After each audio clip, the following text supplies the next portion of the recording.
Assalamualaikum warahmatullahi wabarakatuh. Tapi pun ketemu lagi dengan saya Alvan Nur Effendi, pendamping sosial PKH Kecamatan Marga 3, Kabupaten Lampung Timur, Provinsi Lampung. Baik, dalam video ini saya akan membawakan tentang modul pengelolaan keuangan dan perencanaan usaha di sesi pengelola keuangan keluarga di langkah 3.1 sampai dengan 5. Selamat menyaksikan. Baik ibu-ibu, masih semangat? Masih ya, alhamdulillah.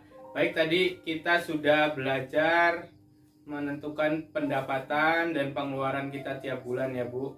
Kalau dilihat dari tadi, kira-kira Bapak Ibu lebih besar pendapatan atau pengeluarannya? Ya Bu, lebih besar pengeluarannya. Oh, jadi minus Bu ya.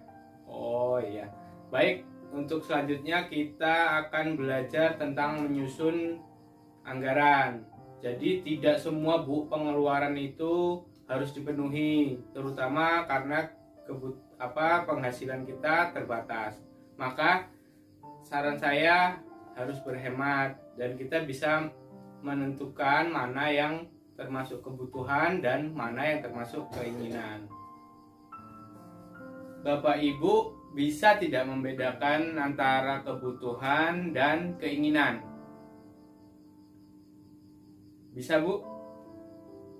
Oke, kita belajar bersama-sama ya Bu. Kita lihat brosur, itu ada di halaman 7.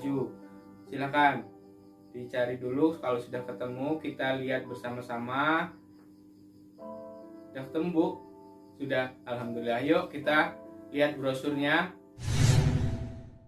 Baik Bapak Ibu, ini saya tampilkan gambar yaitu kebutuhan dan keinginan. Di sebelah kiri Bapak Ibu itu adalah kebutuhan, itu ada listrik, ada sabun atau peralatan mandi, ada pembelian susu, ada tabungan, arisan, dan bahan pokok atau makanan pokok, gas, dan lain-lain. Dan di sebelah kanan itu ada uang jajan, ada tas baru, ada pulsa handphone ya itu ya Bu, pulsa handphone dan rokok. Ini ada makanan ringan dan sepeda motor baru. Sekarang saya akan menjelaskan perbedaan antara kebutuhan dan keinginan. Kebutuhan itu harus dipenuhi segera, dan jika tidak dipenuhi segera akan mengganggu kehidupan. Sedangkan untuk keinginan tidak harus dipenuhi, dan apabila tidak dipenuhi maka tidak berpengaruh besar akan kehidupan. Kita akan ada kuis. Kuisnya itu membedakan antara kebutuhan dan keinginan. Jadi nanti kalau saya sebutkan pengeluaran yang termasuk kebutuhan, Ibu angkat tangan 1. Kalau keinginan, tangannya dua-duanya harus diangkat Bu ya. Paham Bu ya? Gimana Bu? Kalau kebutuhan angkat tangan 1. Iya Ibu Lina, pinter sekali. Kalau termasuk keinginan, gimana Ibu Desi? Iya betul, harus diangkat tangan 2. Jadi siap-siap ya Bu, saya akan nanti menyebutkan jenis-jenis pengeluaran. Baik, kita mulai Bu ya. Nanti saya akan menyebutkan jenis-jenis pengeluaran. Jadi nanti kalau setelah saya sebutkan, seumpama nih bayar listrik gitu, Ibu langsung mulai ya, angkat tangan 1. Kalau menurut ibu-ibu kebutuhan, kalau menurut ibu-ibu keinginan, angkat tangan 2. Baik, siap Bu ya? Siap, sip. Yang pertama, bayar listrik. Iya. Uang jajan.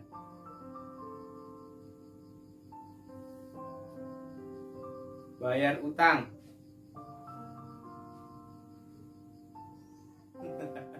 Ibu kalau ngangkat jangan tinggi-tinggi, kasihan lu Ibu Desi di sebelahnya agak bau. Canda Bu ya. Baik, kita lanjut ya Bu. Yang berikutnya adalah tas baru. Iya. Ya, gimana Bu Lina? Bu Lia? Menurut Anda adalah kebutuhan. Kenapa Bu? Baik, Bu Lia menganggap tas baru adalah kebutuhan karena tas anaknya sudah robek ya Bu ya. Baik, kalau untuk Ibu, kenapa Bu kok menentukannya sebagai keinginan?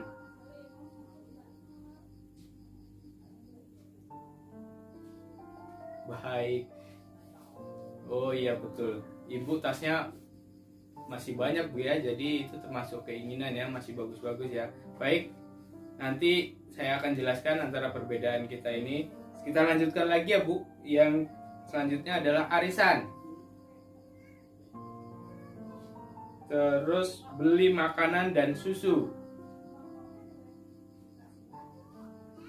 Selanjutnya adalah perlengkapan mandi dan cuci. Ya. Tabungan. Ya, Ibu agak tinggi lagi. Oke Bu, selanjutnya ya. Rokok. Nah, ini nih banyak yang ribut nih kalau masalah rokok ya. Ibu kenapa kok dianggap kebutuhan? Oh, karena bapaknya minta terus ya Bu ya. Oh iya. Baik, kita lanjutkan dulu ya Bu, nanti kita bahas. Yang terakhir adalah pulsa telepon. Iya. Ini ada beberapa pengeluaran yang sudah saya sebutkan. Kita sepakat ya, tadi masuk kebutuhan atau masuk keinginan. Nah, tapi masing-masing orang itu berbeda ya Bu. Kebutuhan dan keinginan tergantung pada situasi dan kondisinya masing-masing. Kayak Ibu tadi, tas itu termasuk kebutuhan karena tas anaknya sudah sobek. Begitu juga sebaliknya, Ibu merasa itu adalah keinginan karena tasnya masih bagus. Nah gitu. Kedua adalah lihat dulu fungsinya. Kalau kita nih seumpama kita beli lemari es untuk peruntukan untuk buat es dan penjualan, itu termasuk kebutuhan. Sedangkan kalau untuk beli lemari es hanya untuk bergaya-gaya atau biar sama kayak tetangga, itu adalah keinginan. Yang ketiga adalah arisan. Kita juga harus merencanakan nih berapa banyak yang kita bisa sisihkan untuk arisan. Dan arisan itu menjadi kebutuhan apabila kita sudah ikut arisan tersebut. Apabila kita dapatnya di awal, itu akan menjadi hutang, dan sebaliknya apabila kita dapatnya di akhir, itu akan menjadi tabungan. Jadi sedikitnya mengerti ya Bu ya. Sekarang sudah bisa membedakan antara kebutuhan dan keinginan. Tadi sudah saya tulis, sudah saya catat, dan sudah kita sepakati ya Bu, mana yang termasuk kebutuhan dan mana yang termasuk keinginan. Nanti akan saya tampilkan di kertasnya, saya tempel di tembok ya Bu ya. Tapi sebelumnya, jadi gini Bu, agar pengeluaran dapat seimbang dengan pendapatan, maka kita harus mengurangi. Satu, mengurangi Bu. Yang kedua adalah menunda. Yang ketiga adalah membatalkan pengeluaran yang termasuk keinginan. Jadi ada 3 Bu. Ada 1, mengurangi. Yang kedua adalah menunda. Yang ketiga adalah membatalkan. Baik, kita lihat lagi ya Bu. Ini kertasnya. Baik Ibu-ibu, ini adalah kertas kesepakatan kita tadi. Kita masukkan ada beberapa pengeluaran yang masuk ke kebutuhan dan ada yang masuk ke keinginan. Di sini kita lihat yang masuk keinginan ada 4 ya Bu ya. Jadi kita harus ingat juga tadi 3 hal yang bisa kita lakukan adalah mengurangi, menunda, dan membatalkan pengeluaran yang termasuk keinginan. Jadi kalau dilihat di daftar, kita bisa seperti uang jajan dan pulsa telepon dapat dikurangi jumlahnya. Membeli tas baru adalah keinginan yang bisa ditunda pemenuhannya, dan rokok adalah keinginan yang sebaiknya dihilangkan karena tidak baik untuk kesehatan. Langkah selanjutnya adalah menyusun anggaran bulanan keluarga untuk mengupayakan agar pengeluaran seimbang dengan pendapatan. Jadi gini Bu, anggaran bulanan itu berisi perkiraan pendapatan dan pengeluaran, namun pengeluarannya hanya yang merupakan kebutuhan. karena pengeluaran yang merupakan keinginan sudah dikurangi, ditunda atau dibatalkan. Jadi gini, tadi kan ada contoh Ibu Lili itu tadi ada kelebihan pengeluaran dibandingkan pendapatan. Jadi setelah kita belajar memilih antara kebutuhan dan keinginan, kita bisa mengurangi mana keinginan yang bisa kita tunda, bisa kita batalkan, dan mana yang kita bisa kurangi. Terima kasih sudah menonton video ini. Semoga video ini bermanfaat, dan apabila ada kritik dan saran silahkan komen di bawah ini, dan jangan lupa subscribe dan bunyikan lonceng agar tidak ketinggalan video berikutnya. Terima kasih banyak. Wassalamualaikum warahmatullahi wabarakatuh.